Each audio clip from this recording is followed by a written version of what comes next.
Okay, this is my pleasure to be here with you today. Barcelona is vibrant again, so I'm very, very glad to be here, especially in this scenario in the Mobile World Congress in the 4 years from now. I'm very happy to be with Miquel and José María will present them later. They are very good friends of mine. And just to introduce this conference, I would like to explain something about the innovation model. We're going to discuss whether the innovation model is correct or not, because we have a lot of startups here, but also we would like to have maybe more connections with the industry. We have also a lot of science all around us, but again, maybe this science is not too much well connected with the industry. So is our innovation model here and worldwide the correct one, or should we do something else to improve and to speed up this innovation model? In order to start, I will spend about 10 minutes talking. A book that impressed me a few years ago, No Ordinary Disruption from McKinsey, that says that our generation is witnessing a kind of level of change that is 300 times at the scale and 3,000 times at the level of population of the Industrial Revolution. So it's a very huge level of change. There are several forces that are transforming the world, say urbanization, say aging, say, for instance, globalization. But basically, for McKinsey, there are 12 disruptive technologies that are arriving together and are transforming the world. In fact, they say they are rewriting the operative system of the world's economy and society. COVID has been a very big time machine or something like that. We are in between 2031 or 32. We are 10 years before. We have accelerated in technology about 10 years. Everything is much more digitalized today. But we have come back to the Cold War. You know, the unfortunate things that are happening today in the Ukraine, for instance. We are in the middle of a new kind of Cold War. Basically because the strategic tension between China and the United States, a tension that basically is done in the technological fields. You can see an iconic paper, Science, the Endless Frontier, from a Secretary of State in the United States in 1945, saying to the president that if they wanted to be leaders and export democracy and export free market, they need to be leaders, especially in science and technology. It's an iconic and very evocative title, Science, the Endless Frontier. And the world is being completely stressed by technology. Here you can see a picture of how the world is in terms of R&D. China is moving very fast to be where more or less South Korea is today, to be a super leader in industry, in technology, in science. The size of the bubble here is proportional to the total amount of R&D that this economy is doing. And we consider that maybe in 10 years, China will be doing about half the R&D in the world. The world is stressing, the world is tensioned. Basically, thanks to this hyper pressure in technology that China, in general terms, Asia, is injecting to our known world. And the answer of Western economies and the answer in general terms of any country is putting more and more money in R&D. You can see here astonishing quantities everywhere. For instance, China is spending about 378 billion in R&D. This is a top record in last months. Biden arrived to the presidency and is also pushing the race in R&D. He sent a letter, you can see here this letter, to the presidents of the MIT and Harvard saying, we are not going to let China catching up in R&D, so we are going to compete fiercely. And if you see, for instance, South Korea is putting 450 billion in chip making, so in creating the best ecosystem in semiconductors in the world. You know that semiconductors today is a strategic industry, and we have a serious shortage of semiconductors that could maybe stop a lot of value chains worldwide. TSMC, a semiconductor company, is putting 100 billion in actualizing its value chain. And for instance, China is putting 100 billion more in Shenzhen. That is the Chinese Silicon Valley. So astonishing quantities everywhere. The result are giga companies. In general terms, giga companies that if you look, for instance, the financial value of some of the most important today, they're moving, and sometimes it's not Facebook, it's Tesla, but whatever. The 5 largest companies in the world by market capitalization sums a kind of total value, market value that superates the GDP of Japan, that is the 3rd economy in the world. So it's Jurassic Park. So it's a world of giga corporations that are making giga investments in R&D. You can see, for instance, the quantities. Amazon, 40 billions in R&D. 40 billions, to have an idea, is twice the total expenditure of R&D of the Spanish economy, more or less. So they are superating, they are overcoming macroeconomic quantities, even the total expenditure of Western countries like Spain. Alphabet is spending Alphabet Google, 27 billions, Huawei, 20 billions, Microsoft, 19 billions, and they are growing. So giga investments with giga consequences. Of course, we are going to see a flow of technologies as never before in the next few years. And also, we are witnessing giga concentrations of technology. This is from the Global Innovation Index. You can see the red arrows are Asiatic clusters, Asiatic concentrations of technology that are growing very fast. The first one is Tokyo, Yokohama. The second one is Shenzhen. The third is Seoul. The fourth is Beijing. And you can see also here, for instance, in the circle, Taipei, Taiwan, semiconductors, or for instance, Wuhan, where the COVID started. This is a super cluster in biotech. And globalization is shifting to some extent from a kind of market fundamentalism to a kind of techno-nationalism. So in other words, if before basically the driver was externalizing everything that could be costly, so externalizing by cost, now it's internalizing and attracting activities of value, innovative activities to Western economies, or in general terms, to any country, to any advanced economy. You can see here Gary Becker, the was Nobel Prize, saying the best industrial policy is none at all, but now we are witnessing strong industrial policies everywhere. For instance, especially in Asia, if Taiwan is a Silicon Island, this is not by chance. This is because they have established a very, very powerful framework in terms of R&D and innovation and the connection with the industry. This kind of techno-nationalism or something like that is being also witnessed in the press, in the news, with the trial of attraction of very big facilities, in this case, for instance, in semiconductors. You can see Germany moving forward, moving fast, also Italy, so France trying, for instance, to attract very big semiconductor facilities that could be like nuclear plants, very big facilities of about $20 billion each one, with the support of the state to install in their territories these kind of facilities and to assure the prosperity of this territory by means of very advanced industrial activities like those. And the world that is coming is a STEM world. It's a world of science, technology, engineering, and maths. You can see here also the flow of STEM professionals, especially coming from China, from Asia, about 4.7 million per year. In the States, about 500,000. So in any case, there is a STEM boom in new jobs that are demanding at almost every supply chain in the world. And finally, what about Europe? Well, Europe is not so bad, especially in industrial terms. The connection between the research centers and the industry is very good, especially in the center of Europe, especially in Germany.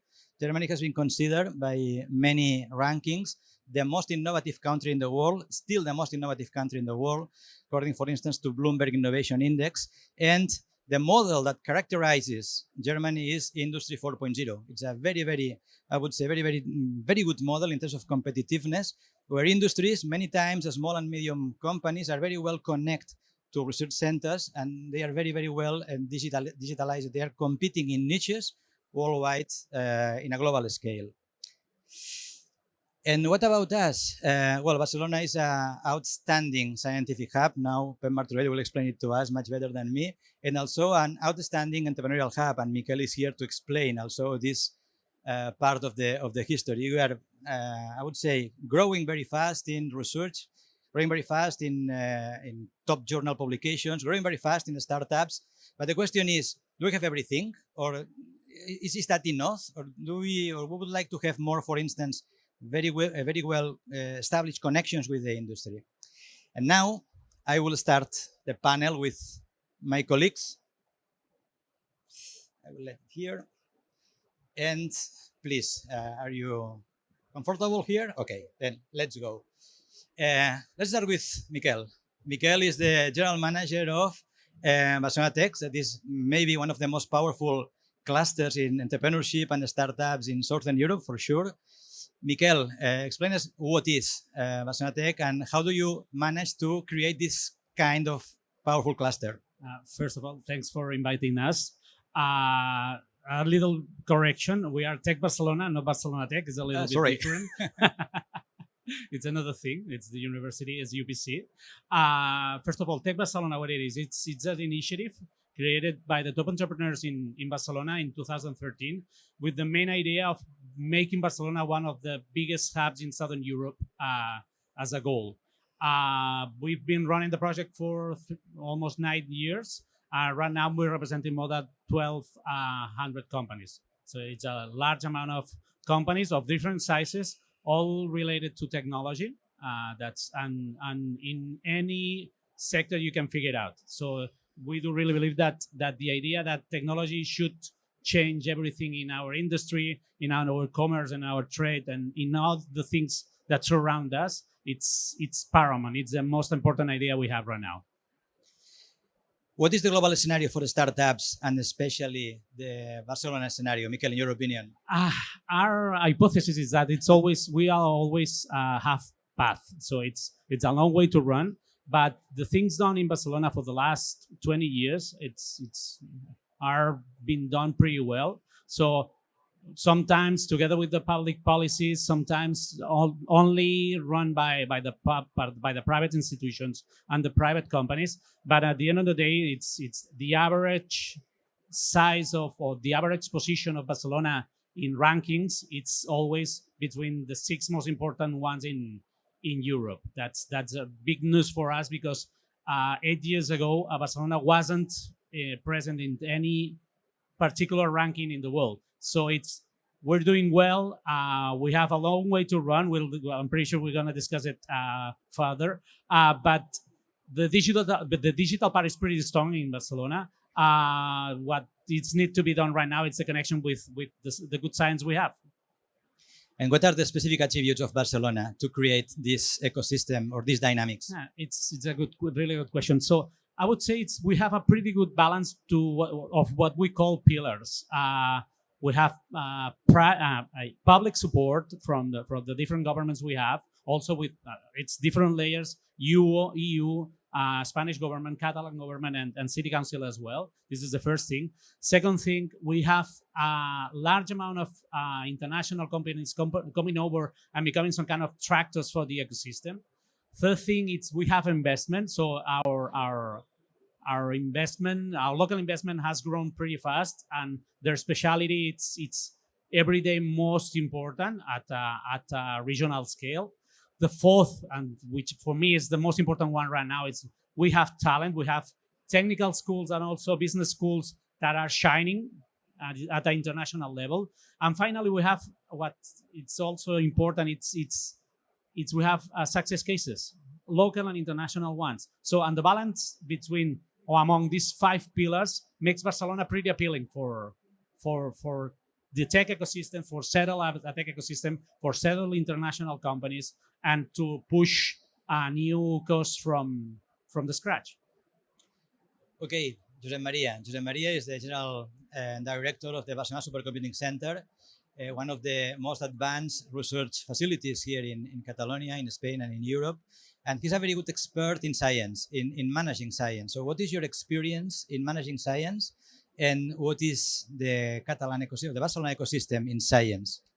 Thank you, Xavier, for the invitation. I would say that the main difference between what's happening right now in Barcelona in terms of science and what you've shown in terms of industry, innovation, or whatever, is that if you take a look to the worldwide rankings or the European rankings, just talking about science, we are there. We are not there when we talk about industry, innovation, etc. Not yet, but we are there when we talk about science. In fact, if you take a look, as an example, to the last Nature Index for Cities and Sciences, you know that Nature is one of the most important scientific journals in the world. They measure the scientific production of the main cities all over the world. Barcelona is the 4th one at European Union level. This is not minor at all. So you have Paris, you have Berlin, you have Munich, and then you have Barcelona. If you take Europe as a whole, of course, before us, there's London, Cambridge, Oxford, and also Zurich. But it does not matter. The main point for me is that 20 years ago, being on one of these rankings would be a dream, because we were far away on this type of rankings, right? And if you take a look in fields like physics or medical science or things like this, we even are in the top 40, top 50 at a global level in the world. So maybe this is not enough. We can discuss about this, but this necessary condition, which is having a sound scientific ecosystem, we already have here in Barcelona. And how has it been reached? How is this miracle from almost from scratch to a top position in science in about 20 years? What is the secret? Well, it's always a combination of many reasons. One of them is that we didn't begin from scratch because we already had very good universities and business schools 20 years ago here in our country. But it's pretty similar to what Mikel has explained. It's a combination of the capacity of attracting talent, and this is because, of course, our lifestyle, the city, etc., the continuous support of our government, and I would emphasize the fact that the scientific policy in our country has been mainly constant on the last 2 decades. It's absolutely impossible to reach some type of this objective if you are changing continuously the public policies around the field. In science, at least here around Barcelona, things have been mainly constant in the last 2 decades. I think it is very important because when you talk about science, you're talking about 10, 20 years again in front of you. So you cannot change your policy every 4 or 5 years. Okay. And what about the supercomputer, the Mare Nostrum? Explain us something about the role of the supercomputer. What is the supercomputer? What is supercomputing? And what is the role of the supercomputer in the European chip? Well, a supercomputer is a really big and fast computer. I think I don't have to explain many things in this environment about supercomputing, high performance computing, etc. The thing I would like to emphasize is the fact that the Barcelona Supercomputing Center is today the largest supercomputing center in Europe. We have one of the most iconic scientific infrastructure in the continent. And we're going to play a big role on the development of what's called the European chip, European microprocessor. And I would like to stop a moment here and explain a little bit why this is happening on microelectronics or on microprocessors and maybe not yet on other areas of science. Here, what we have is, let's say, a very strong and sound trend at the geopolitical level. And today, unfortunately, we're living in Eastern Europe something like this. Europe has decided to recover their own technological sovereignty, autonomous. Europe today is not autonomous in terms of technology. It's pretty important to be able to develop our own microprocessors. I don't have to explain to you why this is really important in terms of defense, security, industrial competitiveness, and so on. So what's needed for that? It's needed a very strong public policy in terms of pooling the market, because at the end, who's buying these supercomputers are mainly public institutions, but it's also needed a strong ecosystem, research ecosystem around computer architecture, microprocessor design, etc. So what we're trying to do is to participate in this enormous European effort. You've been talking about foundries, large facilities for manufacturing chips, where I think, and maybe we can discuss this after that, is that if you talk about microprocessors and if you talk about chips and if you talk about technology in general in Europe, it's something like 3 steps we have to go through. Conducting nice, excellent research, designing new products, so retaining IP in Europe, and manufacturing these products. I think we are really prepared for playing a leadership role on the first thing, conducting research. We also can take a big piece of the role in terms of designing, developing IP, etc. And I think, but this is my personal opinion, that everything regarding manufacturing is more something for countries like Germany in terms of probably industry ecosystem, but also capacity of investing in this type of facilities. But if you want, we can discuss a bit about that later. But in any case, Jose Maria, the supercomputer has connections with the industry, strong connections, especially I understand with some industries, some specific companies. What do you think we should do in order to improve this level of connection, especially move forward and even connect to small and medium companies? Well, as it happens in all the, let's say, frontier technologies, it's very difficult to make them available for the typical SME, the industrial SMEs in our continent. So most of our collaborations are with big companies, most of them non-European, by the way, but we have the industrial ecosystem we have in our country and around us. But I think there's a huge opportunity around what's now called this idea of the deep tech new companies or deep tech entrepreneurs. So there's a lot of new companies maybe similar than the companies that you're hosting from many years ago, which are companies based on internet, etc. And now there's the beginning, and you have some of them just near here, companies that are mainly based on deep technology. So disruptive discoveries that are ready to go to the market. With this type of companies, we feel very comfortable of collaboration with them. And as always, it's a matter of having the necessary talent to do this. We have it. Is having the large facility we have, and of course a bit of public policies that the same way that happened with the internet companies 10 or 20 years ago, just in order to boost a little bit all this ecosystem. Okay, Mikel, going back to you. What about deep tech startups? Are they flourishing? Do you see still a lot of internet companies, pure internet companies? Is there a shift in this? Yeah, please. What I would say, it's the shift is being low. It's slow paced. So there are companies. There's companies from the digital side. They're starting to become tech companies, mostly using big data, cloud, and something related to deep tech and AI, perhaps something of VR.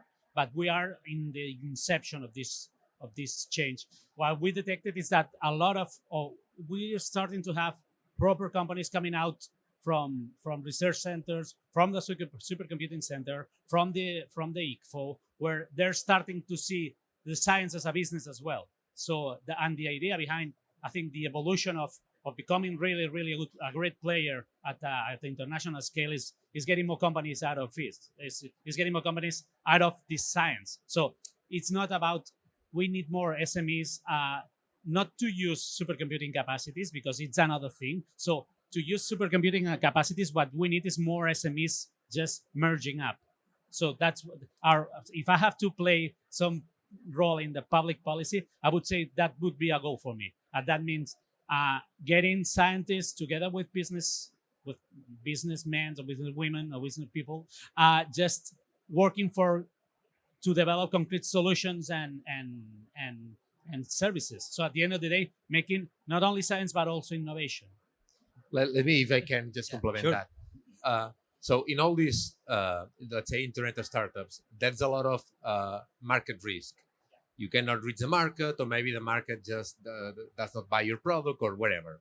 In our case, in the deep tech companies, there's also a very high technological risk.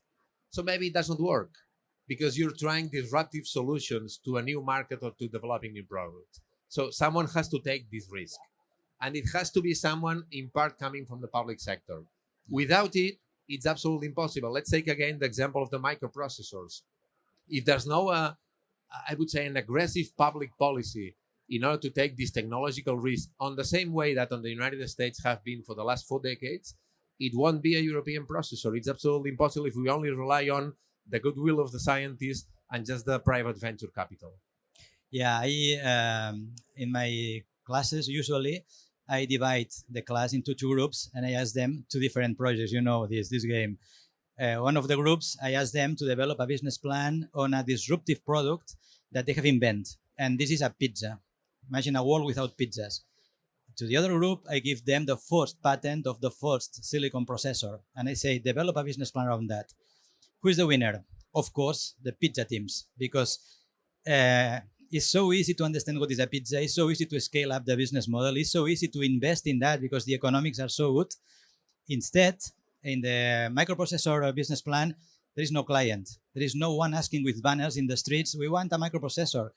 Someone has to believe in that, especially probably from a strategic perspective. But the question is there venture capital ready to invest in this kind of deep tech opportunities or not yet? What do you think, Miguel? Or what? I would say not alone. So one of the evolutions of the ecosystem is that the regular venture capital, private equity funds, and so on, they are starting to understand the reaching of the deep tech. So they evolving, they starting to trust in some concrete projects, mostly focused on health. It is the easiest, perhaps it's the easiest way to see a yield on the investment. But we are just a first stage. So we have, at a local scale, we have several VC funds, pretty experts in health tech, I would say. And that means from biotech to to digital health. So it's a broader perspective, and this is the first step. I think the second step is going to be for sure the combination. So it's adventure. I don't know if it's going to be corporate venturing or it's going to be another way of evolving together with corporations. But at the end of the day, it's the trust. So the public policy is getting involved as well with some early stage deep tech companies, which is paramount with this to assume this kind of risk. The other part is that once the risk is proven, so it's eliminated or diminished in some kind of way, the private companies and the venture capital, more sophisticated, even investors from outside Spain or outside Catalonia, really interested in industry, will come over. So at the end of the day, here our theory is that it's all about deal flow and talent. If you have this, you're gonna get the money, you're gonna get the companies, you're gonna get more infrastructure to develop, you're gonna apply more public policies to reinforce that.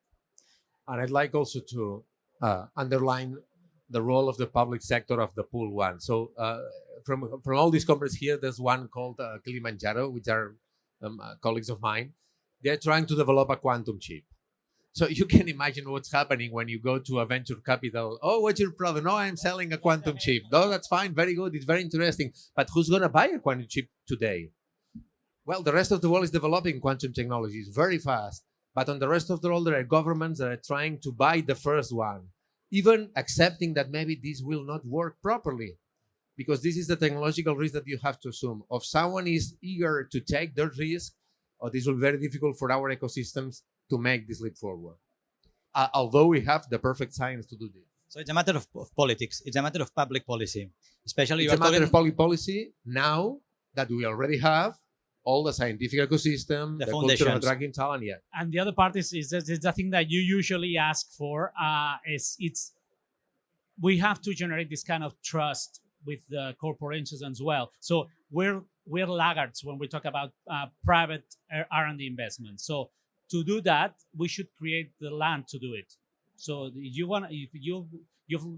you're willing to get some yield out of it, you have to prepare the land, and then invite this kind of private companies trusting in what they're doing in their spaces and their projects. Okay, Pep, what is quantum computing? Okay, I'm the science guy here. I take it. No, just let's say that it's an entire shift of paradigm in computing. It's not something for today, not for tomorrow. We are looking to 1 decade ahead. And it's something that will not substitute everything we have in our computers. It's just something that will allow us to solve a different type of mathematical problems which are unsolvable from the classical computing approach. Let's take it here.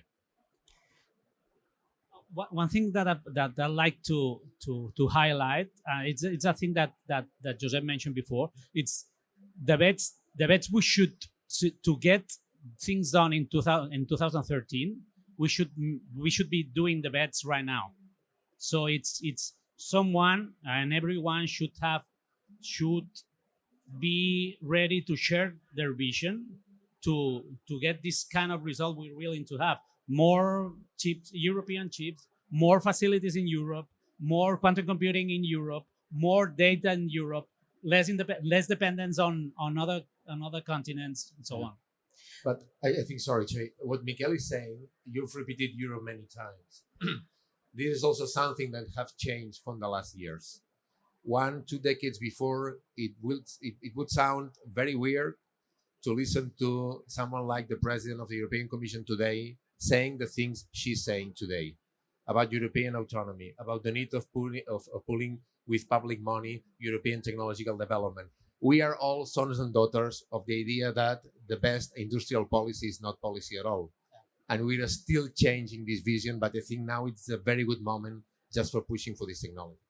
I'm wondering whether today we are in an AI moment. Do you think it's the moment for AI? I think today it's yesterday was the moment for AI.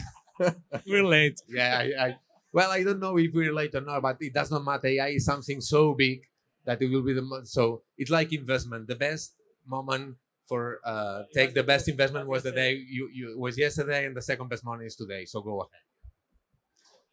So absolutely. And looking to the other side, we have been talking about the tech push channel. So how to create startups from scientific centers and how to improve this deal flow of scientific startups that probably will be deep tech startups that can compete at a global scale, blah, blah, blah.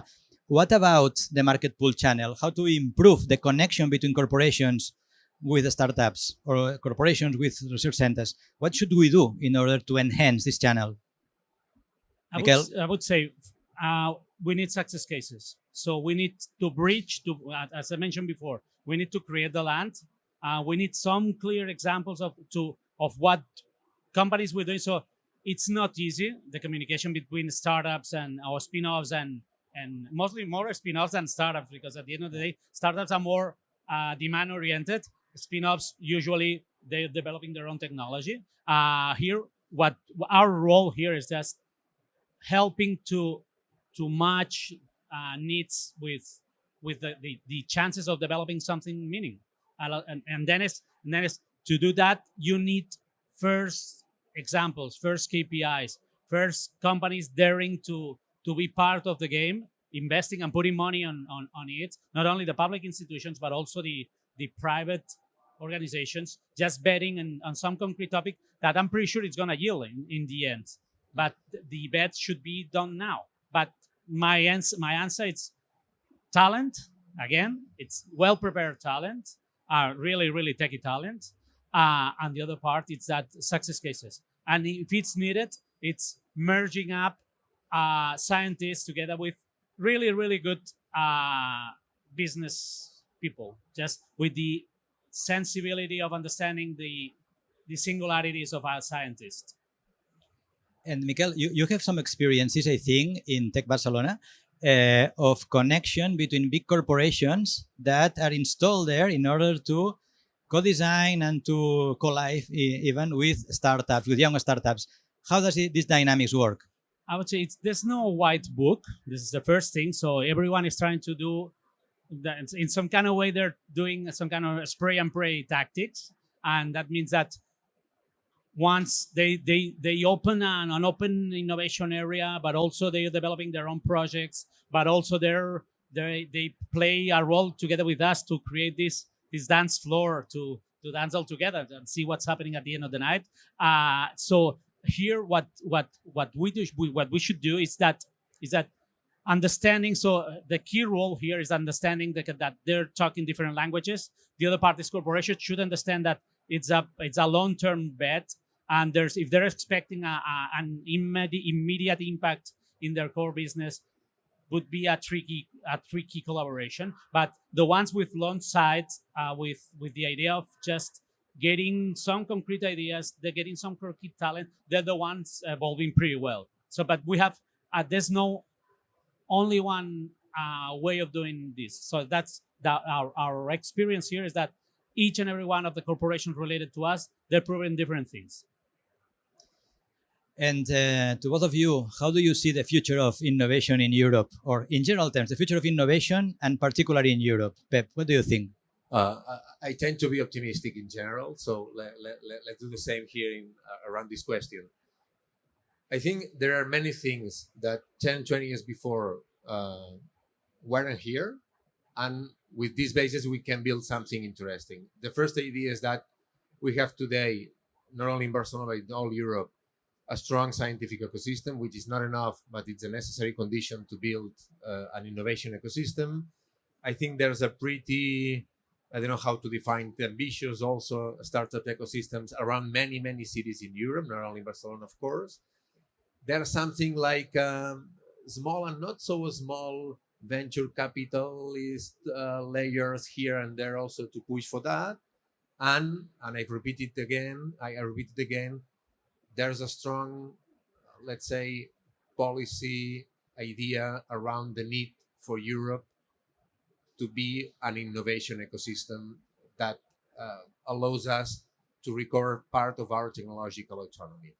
And I think this, although it sounds very political and very, fuzzy, I think this will imply very concrete things for the near future. For instance, and it's a bit counterintuitive to say this in this environment full of multinational companies, etc. but you will see in the next month the first public tenders promoted by the European Commission when non-European companies are banned to participate. I think this will be for the first time in certain technologies in many, many years in Europe. And I think this marks a tipping point talking about innovation ecosystem. This is a strong industrial policy. This is, at least this is a strong, an industrial policy. It's also strong, but at least there's an industrial policy. And Mikel, what do you think? I'm also, so it's perhaps it's some kind of contradiction, but I'm also positive with the idea.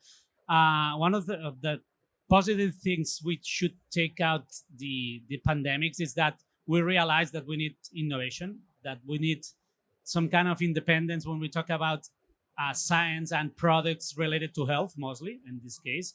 And for us, that's so. It's a must to have an innovation policy. That's the first thing. Second thing, to do that, you should be consequent. So you should put money on that. It's not about putting a few nickels and dimes. It's making real or making it real with the proper money, without taking any money from science. That it is always the fear of the science part. It's that the effort should be doubled, and then we're gonna have these results. But the goal and the vision is absolutely becoming a great player in the world when we talk about innovation. Okay, and maybe one last question. In this need for connection between, I would say, three parts of the ecosystem: the entrepreneurs, the industry, and the research centers, what can a business school do? And you are very well connected to Esade. So what's your opinion? What can we do? What can a business school do in order to enhance these connections? I don't know if you're gonna like the answer. I would say evolve. So it's a new reality. It's a new entourage. It's a new. So the companies are demanding a new kind of Manager. chief staffs or managers. So with more knowledge about technology, able to understand DeepTech, able, not experts, but at least able to understand. So evolving in the technological direction. Absolutely. For me, that's one thing that we must have. The bet should be done right now, or it should be getting ready right now. Yeah, I would complement that with the idea that probably one of your main missions for the near future is, let's say, training what in the States is called the trilingual students. I'm not talking about languages, of course, but talking about your students should be able to understand 3 different languages, which is the 3 pillars you're talking about: industry, but also entrepreneurial things and science. If you can train people that are able to put in the middle of these 3 pillars and understand all of them and make this connection, this would be really great for boosting an innovation ecosystem. Absolutely. Okay, then I think we are almost out of time. Thank you very much for coming. It's been a pleasure as usual. Thank you very much, Pep. Thank you very much, Mikel. Thanks for Thanks having to us. all of you, and enjoy the Mobile World Congress. Thank you very much. Thank you.